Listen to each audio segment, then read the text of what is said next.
Good evening बच्चों, Sansarpur class 2.0 में आपका स्वागत है। आज की क्लास में हम प्रश्नावली 10.1 की प्रमेय नंबर 10.1 और 10.2 का डिस्कशन करेंगे। ठीक है, ये इन प्रमेय के माध्यम से ही हम आगे के आने वाले क्वेश्चनों को सॉल्व कर पाएंगे। ठीक है बच्चों, तो देखिए प्रमेय 10.1 क्या कहती है। एक वृत्त के किसी भी बिंदु पर स्पर्श रेखा स्पर्श बिंदु में से जाने वाली त्रिज्या पर लंब होती है। ठीक है, थोड़ा आप चित्र को समझिए। देखिए क्या कहा गया है, एक वृत्त के किसी भी बिंदु पर स्पर्श रेखा स्पर्श बिंदु में से, देखिए ये हमारा क्या है स्पर्श बिंदु, ये ए बी क्या है स्पर्श रेखा। स्पर्श रेखा का मतलब होता है कि वृत्त को किसी भी बिंदु से केवल स्पर्श करते हुए छूते हुए निकल जाए, उसे प्रतिच्छेद न करे, मतलब वृत्त को छेदे ना। ठीक है, तो वो क्या होती है स्पर्श रेखा। ठीक है, स्पर्श बिंदु में से जाने वाली स्पर्श बिंदु में से जाने वाली त्रिज्या पर क्या होती है लंब होती है। ठीक है, तो देखिए लंब होने का मतलब है कि यहाँ पर ये 19 डिग्री कोण बनाएंगे। क्या बनाएंगे, यहाँ पर भी 19 डिग्री और यहाँ पर भी 19 डिग्री का कोण बनाएंगे। ठीक है, तो चलिए सबसे पहले हम लिखेंगे दिया है। क्या लिखेंगे, दिया है। अब दिया है में देखिए क्या दिया गया है, एक वृत्त। ठीक है, तो हम लिखेंगे ओ केंद्र वाला एक वृत्त है। ओ केंद्र वाला एक वृत्त है जिसकी स्पर्श रेखा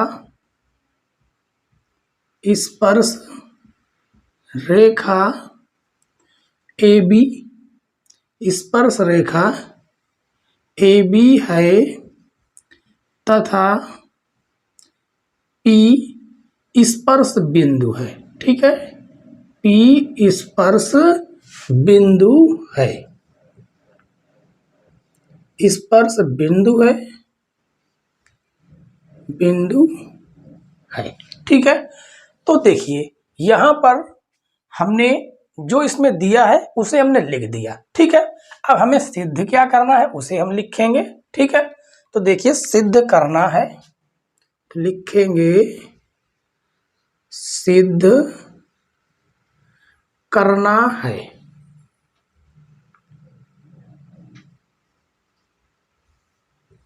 अब क्या सिद्ध करना है, देखिए हमें सिद्ध ये करना है कि OP जो है AB पर क्या है लंब है। ठीक है, तो लिखेंगे OP लंब है AB पर। ठीक है, क्या है AB पर लंब है। हमने यहाँ पर कुछ रचना की है। रचना क्या की है कि AB पर P के अलावा एक बिंदु क्या लिया है, क्यों लिया है, और O को हमने क्यों से मिलाया है। ठीक है, तो चलिए इसी बात को लिखेंगे रचना में। रचना में लिखेंगे बिंदु क्यों बिंदु स्पर्श रेखा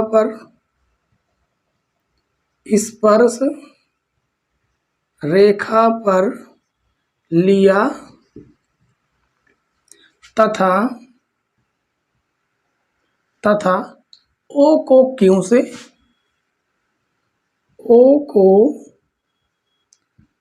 क्यों से मिलाया। ठीक है, O को क्यों से मिलाया। ठीक है, और यहाँ पर देखिए हमने एक बात यहाँ पर लिखनी हम और भूल गए हैं। क्या भूल गए हैं कि OP जो है वृत्त की त्रिज्या है। ठीक है, क्या है OP वृत्त की त्रिज्या है, ये भी हम लिख देंगे। ठीक है, अब हम क्या करेंगे, अब यहां पर हमें क्या करना है सिद्ध, तो लिखेंगे उपपत्ति। तो देखिए उपपत्ति में आपको पता है कि जो ओ क्यू कौन है, जो ओ क्यू है वो ओपी से क्या है, बड़ी है। क्यों बड़ी है? क्योंकि जो क्यू है, बिंदु क्यू के वृत्त से क्या है, बाहर स्थित है। ठीक है, तो लिखेंगे बिंदु क्यू, बिंदु क्यू वृत्त से बाहर स्थित है, स्थित है, क्योंकि स्पर्श बिंदु, स्पर्श बिंदु केवल एक ही, केवल एक ही हो सकता है, एक ही हो सकता है। ठीक है, देखिए अगर आपको ना समझ में आ रहा हो तो आप यहां पर दोबारा समझ लीजिए। देखिए जैसे हमने मान लो ये क्या बना दिया, वृत्त बना दिया। ठीक है, यहां से हमने एक स्पर्श रेखा डाल दी और यहां पर एक बिंदु हमने क्या रख दिया, P। अगर हम यहां से भी कोई भी, हम इसके अलावा कोई भी स्पर्श रेखा खींचना चाह रहे हैं, मान लो ऐसे खींचना चाह रहे हैं, ऐसे, तो देखो ये इस यहां पर कितने, एक तो ये बना हुआ है, यहाँ बन जाए, मतलब कि ये इसको वृत्त को छेद देगा। ठीक है, कोई भी हम स्पर्श रेखा लिखे बनाएंगे इसके अलावा, तो वो क्या हो जाएगा, इस बिंदु से तो इस वृत्त को क्या कर देगा, भेद देगा। ठीक है, इसलिए इस वृत्त पर केवल एक ही स्पर्श बिंदु हो सकता है। ठीक है, तो यहां पर लिखेंगे अतः ओ क्यू बड़ा होगा किससे, ओपी से, ओपी से। ठीक है, और एक बात यहां पर जानिए, ओपी को हमें एबी पर लंब दिखाना, लंब हम तब दिखा सकते हैं जब हम इस ओपी भुजा को सबसे छोटी भुजा सिद्ध कर पाए। ठीक है, तो देखिए हमने यहां से यहां पर एक जो बिंदु डाला है, ओ क्यू जो है ओपी से क्या है, छोटी है, मतलब जिधर मुंह खुला होगा वो भुजा क्या होगी, बड़ी होगी। ठीक है, तो यहां पर हम एक बात और लिखेंगे, क्या लिखेंगे, किसी बिंदु से, किसी बिंदु से, किसी बिंदु से उस रेखा पर, उस रेखा पर स्थित बिंदुओं की, स्थित बिंदुओं की, स्थित बिंदुओं की न्यूनतम दूरी,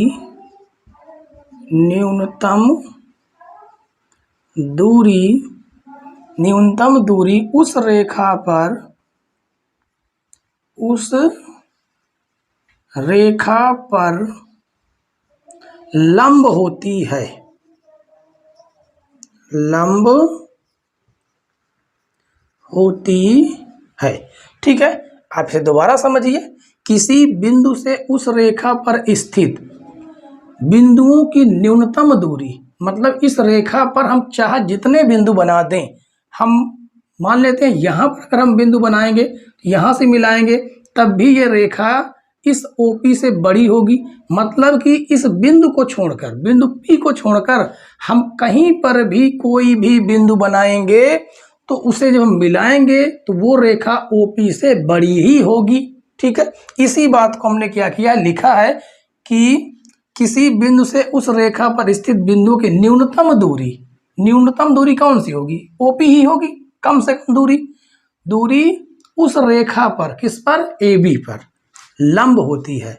अतः हम कह सकते हैं कि ओपी लंब होगी एबी पर। ठीक है, इसी बात को हमें क्या करना था, प्रूफ करना था। ठीक है, और ये क्या हुआ, सिद्ध हुआ। ठीक है। अब आपको हम चित्र एक बार दोबारा समझा देते हैं, ठीक है। जैसे मान लो हमने यहाँ पर भी एक बिंदु ले लिया, यहाँ पर भी एक बिंदु ले लिया, यहाँ पर भी एक बिंदु ले लिया, यहाँ पर भी हम जितने चाहें उतने बिंदु हम ले सकते हैं, ठीक है। आप यहाँ तक की स्क्रीनशॉट ले लीजिएगा। इसके बाद थोड़ा सा हम रफली काम आपको समझाने वाले हैं, ठीक है। तो देखिए, मान लीजिए इसको हम यहाँ से मिला दिए, यहाँ से मिला दिए, तो आप ही बताइए जो OP है इसे हम मान लेते हैं बिंदु P है, QR S T U V W, ठीक है, मान लेते हैं ये W है। तो आप ही बताइए कि अगर हम O से P को मिलाएंगे तो जो OP भुजा है, OP जो अच्छी से हम P ना मान के, यहाँ पर हमने P पहले से मान लिया, ठीक है, हम T मान लेते हैं, T पहले से माने हुए हम X मान लेते हैं, ठीक है। यहाँ पर को आप कुछ भी मान सकते हैं। तो अगर हम OX भुजा अगर हम देखें तो क्या OX भुजा OP से बड़ी नहीं है? बिल्कुल बड़ी है। O क्यों भी बड़ी है? O अगर हम R को मिलाएंगे तो OR भी बड़ी हो जाएगी। इधर से अगर हम आपको इसको मिलाएंगे, केंद्र से O को S से मिलाएंगे तब भी ये बड़ी होगी, ठीक है। इन सभी भुजाओं को अगर आप मिला कर देखेंगे तो ये सभी भुजाएं OP से बड़ी ही होंगी। कहने का मतलब है जो OP भुजा है ये सबसे छोटी भुजा है, और सबसे छोटी भुजा बिल्कुल सीधी भुजा होती है। किसी भी भुजा पर अगर वो गिरेगी तो वो क्या हो जाएगी? लंब हो जाएगी, ठीक है। तो इसी बात को हमने यहाँ पर प्रूव किया है, ठीक है बच्चों। और आशा करते हैं कि प्रमेय 10.1 आपको समझ में आ गई होगी। अब हम सॉल्व करेंगे अगली प्रमेय 10.2। आइए बच्चों, प्रमेय 10.2 को देखते हैं, ठीक है। प्रमेय 10.2 में क्या कहा गया है? बाह्य बिंदु से वृत्त पर खींची गई स्पर्श रेखाओं की लंबाइयां बराबर होती हैं, ठीक है।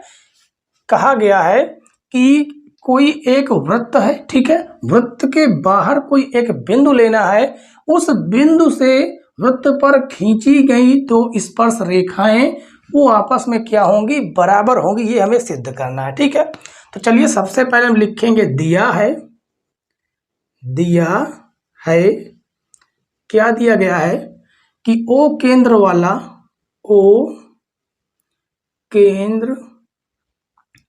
वाला वृत्त के बाह्य बिंदु P से बाह्य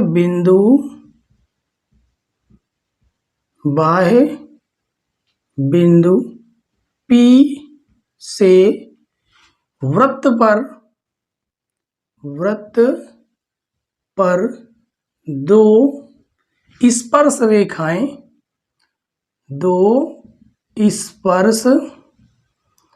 रेखाएं PA और PB है, ठीक है, PA व PB है, ठीक है। तो अभी देखिए हमें सिद्ध क्या करना है, तो यहां पर लिखेंगे सिद्ध करना है,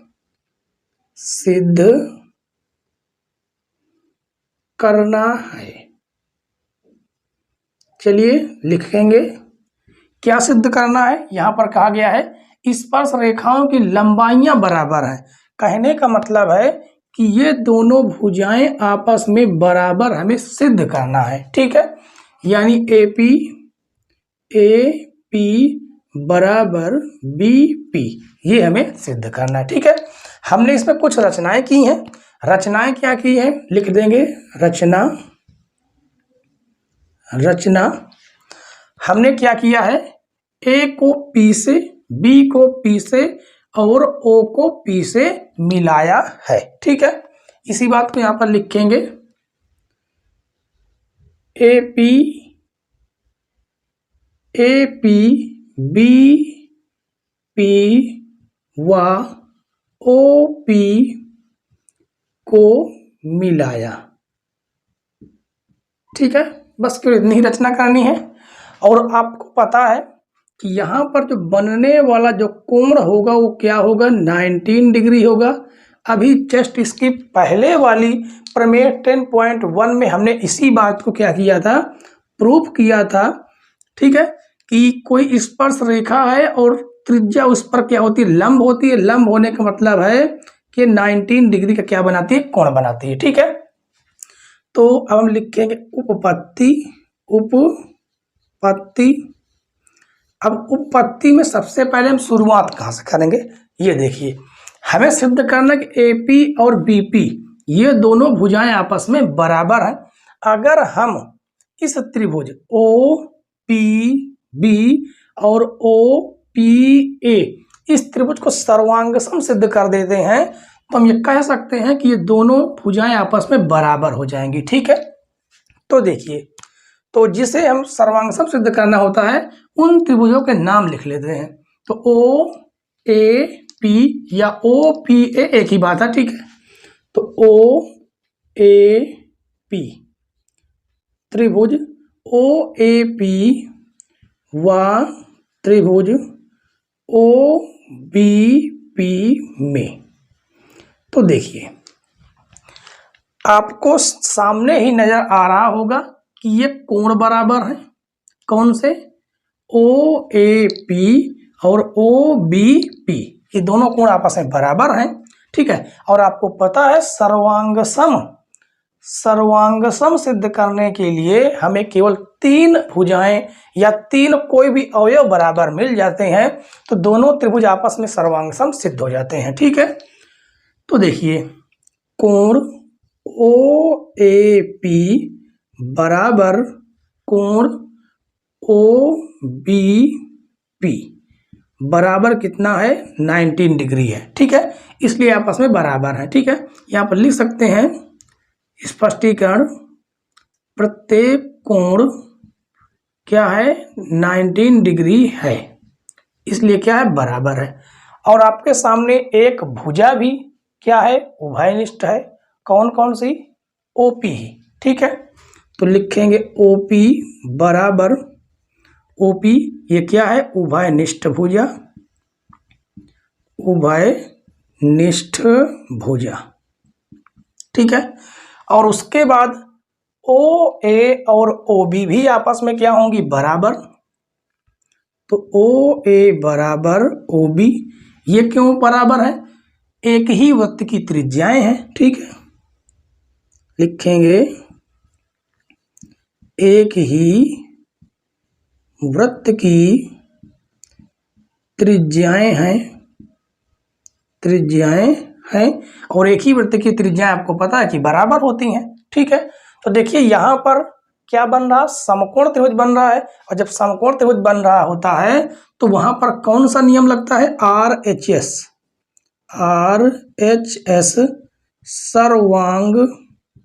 सर्वांग समता नियम से हम ये कह सकते हैं कि त्रिभुज ओ ए पी, ठीक है, त्रिभुज ओ ए पी सर्वांगसम होगा त्रिभुज ओ बी पी। जैसे सर्वांगसम सिद्ध हो जाता है तो उसके सारे के सारे कोण आपस में बराबर हो जाते हैं। कहने का मतलब संगत कोण, ये कोण इस कोण के बराबर होगा, ये कोण इस कोण के बराबर होगा, ये भुजाएं भी आपस में क्या हो जाएंगी, बराबर हो जाएंगी। कहने का मतलब है कि ए पी बराबर बी पी, ठीक है। क्यों बराबर होगा, C P C T C. अब सी पी सी टी क्या है, सर्वांगसम त्रिभुजों के संगत भाग बराबर होते हैं, ठीक है। तो इसी बात को हम लिखेंगे सिद्ध हुआ, ठीक है बच्चों। और आशा करते हैं कि आपको प्रमेय 10.1 और 10.2 दोनों पूरी तरह से समझ में आ गई होंगी, ठीक है। तो चलिए हम कल की क्लास में हम क्वेश्चन शुरू करेंगे, ठीक है। प्रश्नावली 10.1 के सारे क्वेश्चन हम कल की क्लास में सॉल्व करेंगे, ठीक है बच्चों। और हमारी प्रमेय बताई हुई आपको समझ में आ गई हो, आपको क्लास हमारी अच्छी लगी हो तो प्लीज़ वीडियो को लाइक करें और चैनल पर नए हो तो चैनल को जरूर सब्सक्राइब कर लें, बेल आइकन प्रेस करें ताकि नई नई वीडियो की नोटिफिकेशन अब तक पहुंचती रहे। ठीक है बच्चों, और वीडियो देखने के लिए धन्यवाद। जय हिंद।